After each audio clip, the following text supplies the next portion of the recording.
Good day and welcome back to our channel. Today the topic of conversation is leather care. How do you care for your investment properly so it lasts a long time? So we're going to review a lot of the basics today on how to do it. So leather, the first thing to understand is it is an organic biological material. So as a result of that, moisture content is very important to maintain, just like your skin moisture content is very important to maintain. So it's the same type of principle. So we're going to be going over a few main categories today. So the first category is going to be cleaning it. The second category is going to be conditioning or moisturizing it.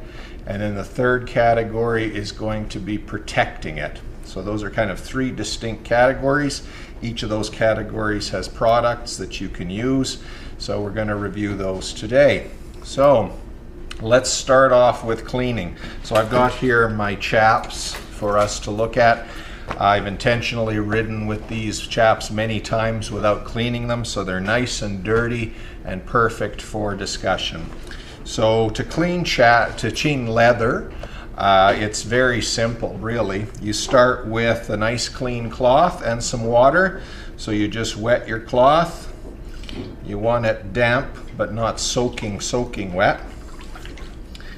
And once you have a nice damp cloth, you can simply gently clean the leather. And as you can see, it very quickly and easily cleans away all of these dead bugs and dirt. So it's really just as simple as a nice damp cloth to start off with. And some people in fact start with a dry cloth just to get the big chunks off and then go with a wet cloth. That's fine too.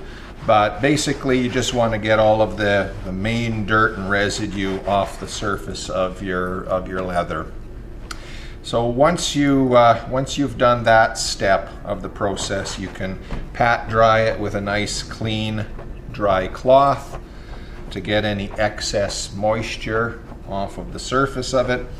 And as you can see, or maybe can't see depending on the quality that this video ends up turning out, but that process alone makes it look amazing.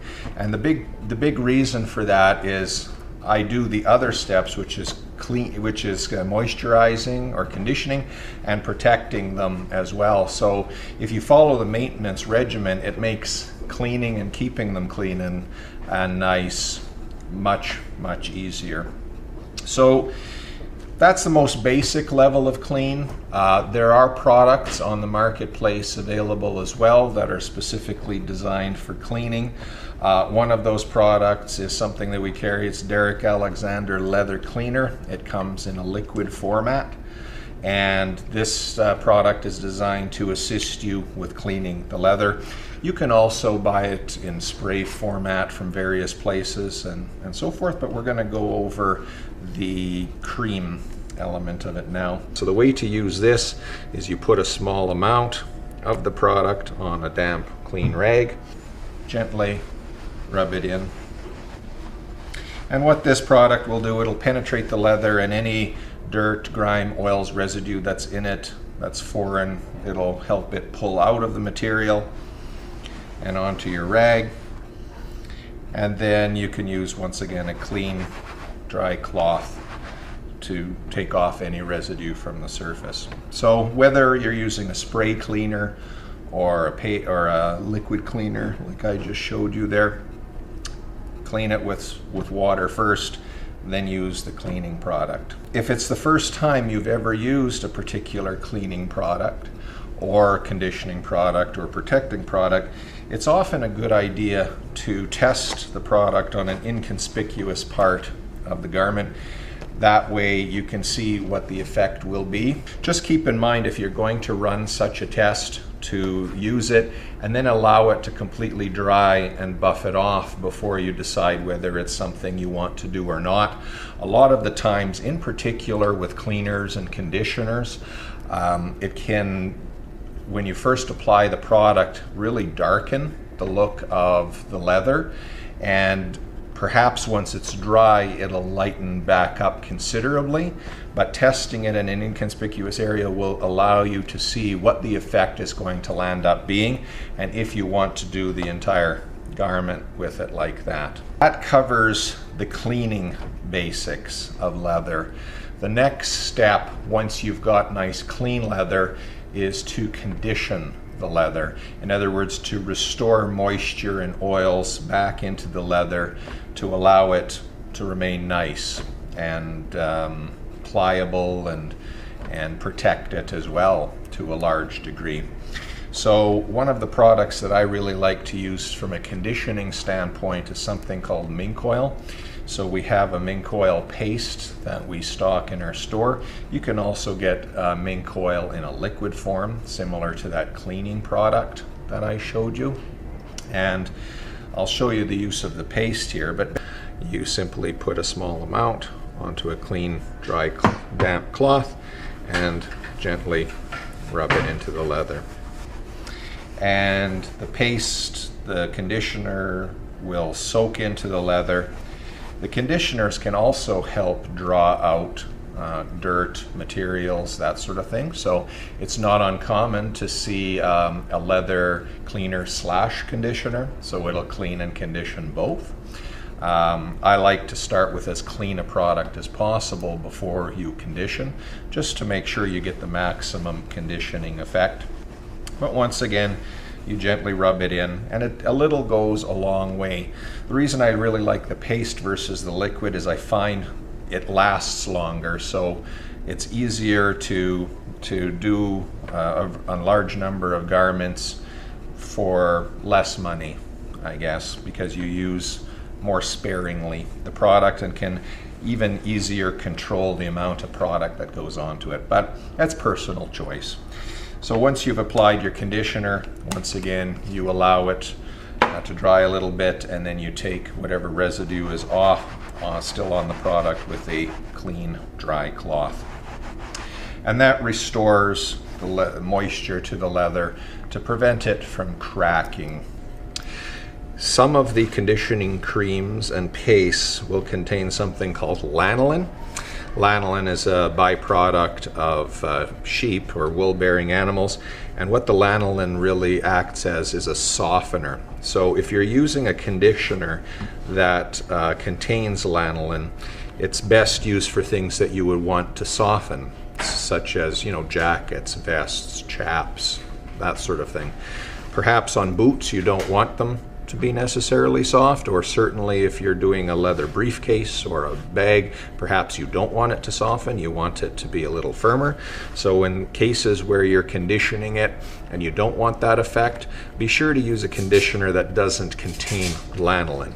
And also, conditioners can provide a level of protection in terms of waterproofing. It can really help from that side of things as well. Now, on the subject of waterproofing, basically because leather is an organic material, it's porous. So the concept of having a waterproof leather is really a bit of a misnomer.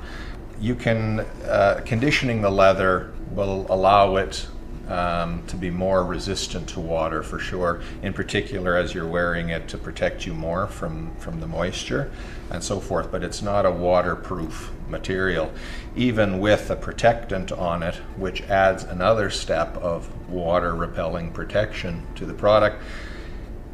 A good protector is going to still allow it to breathe properly, which is important for the leather, which means if it can breathe, the water will get through as well. So that's an important aspect to know. Then the final stage would be protection. So the conditioner protects it in many ways as well, but there are protective products specifically designed to coat the leather, still allow it to breathe, but provide a much more added level of protection. So often protectors, they come in a spray or an aerosol form. We carry the Tana, which is like an industry standard, been around forever. Very popular leather protector. The Volant James is also an extremely good product to protect leather. And if you read the instructions on both products.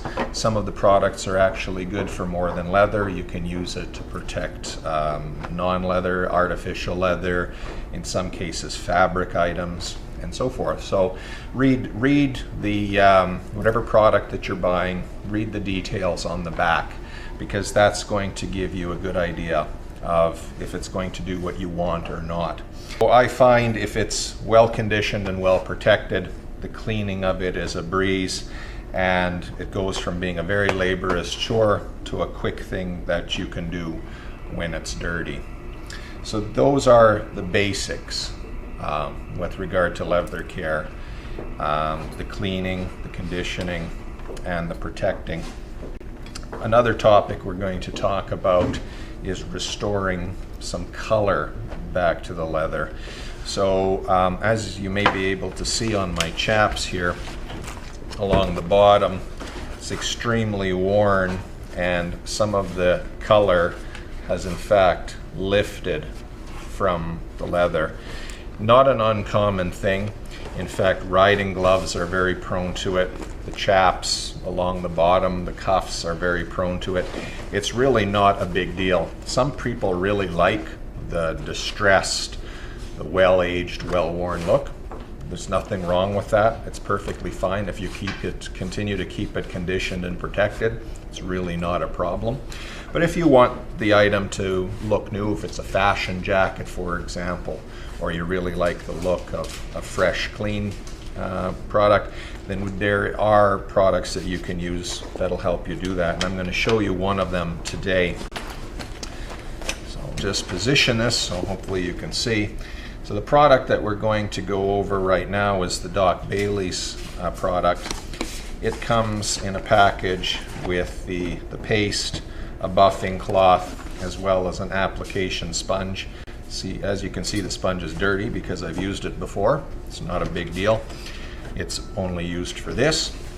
So the concept behind this product is you need to start with clean leather. So I'm going to use just my my damp rag to just clean the area that I'm going to work at fixing here. And then I'm just going to pat dry it. And ideally, you want to let this dry before you go ahead and apply this product, but for the purpose of today, I'm just going to pat dry it and then apply the product. You're ready. After it's clean and dry, you apply a small amount of this Doc Bailey's product to the sponge and simply gently rub it in to the affected area. And you can see in that quick, it's essentially made it look brand new. Now you want to let this dry, and it does dry relatively quickly, but I like to let it sit for an hour or two just to make sure it's good and dry, and then you take once again a clean dry cloth and just buff it out, and one application and it looks new. So this particular product contains conditioners, cleaners, as well as dye, so it kind of does the whole 9 yards. But once again, the cleaner the product you can start with, the better that this is going to be at fixing whatever color issue that you've got. So black is by far the most common. It's where you're going to see probably the most color degradation, but it's also the easiest to fix with a product like this. As you get into different, brighter, more vibrant colors, the best cure is prevention. So to keep really good, to keep it clean, conditioned, and protected will drastically reduce the amount of issues with color that you're going to end up having. So when you're buying a new jacket at our store, or any store for that matter, when the salesperson asks about protective products, it's for a very good reason. It helps you protect and your investment in whatever that you're buying. So if you already have it, that's great. If you don't, there are great sources like us that you can easily pick the stuff up. It's inexpensive, great way to protect your investment. So the only topics that we really haven't talked about yet, now that we know how to care for the garment, is storage. So if you're a biker like I am, your leather's going to get wet, you're going to be caught in the rain, you're going to be drenched from time to time. It's just going to happen. It is not the end of the world. So when you get back from the ride that you're soaking wet, you just take a clean, dry cloth and you pat dry the leather as best that you can to try to remove as much moisture, water from it as you can. And then you set it aside, and I like to lay it down in a clean area where it's protected from water, so not hardwood floor or something like that, but a tile floor is what I use, and just allow it to naturally air dry over time.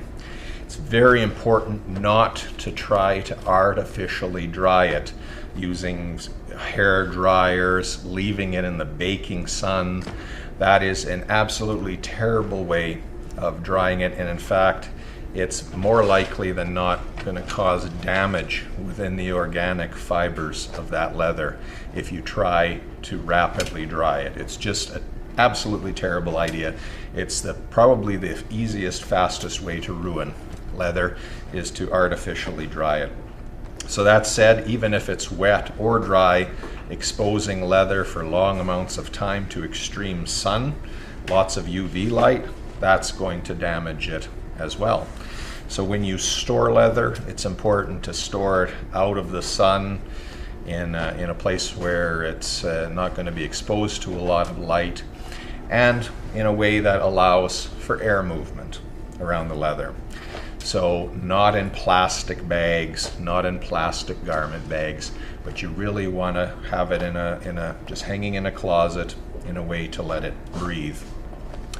Hanging wet items like a wet riding jacket or vest on a hanger to try to let it dry can work as well, but you need to be careful that you're not going to get unusual stretch marks in the leather.